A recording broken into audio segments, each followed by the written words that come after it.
नमस्कार दोस्तों, नवरात्रि की हार्दिक शुभकामनाएं। नवरात्रि के 5वें दिन स्कंद माता की पूजा की जाती है। ये दुर्गा माता के 5वें स्वरूप स्कंद माता है। इन्हें पार्वती के रूप ही माना जाता है स्कंद माता को, इसलिए पार्वती के पुत्र कार्तिकेय को स्कंद कुमार भी कहा जाता है। स्कंद भोलेनाथ माता पार्वती के ही कार्तिक पुत्र का दूसरा नाम है।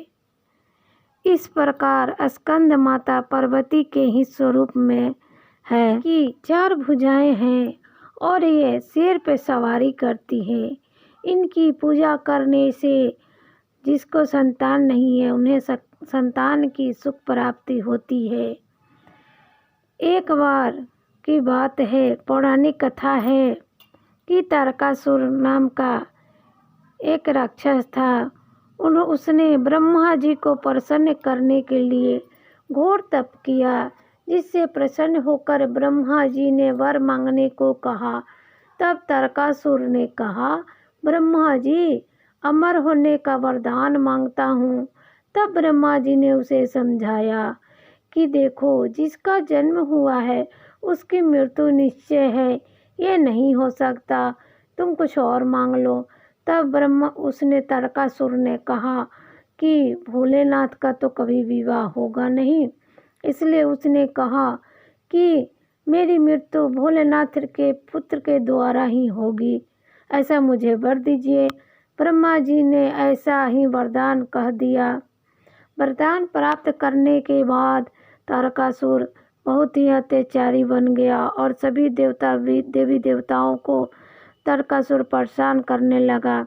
सभी देवी देवता तारकासुर से परेशान होकर भोले बाबा के शरण में आए और उनसे विनती की, प्रार्थना की कि इसके प्रकोप से हमें भगवान बचाएं।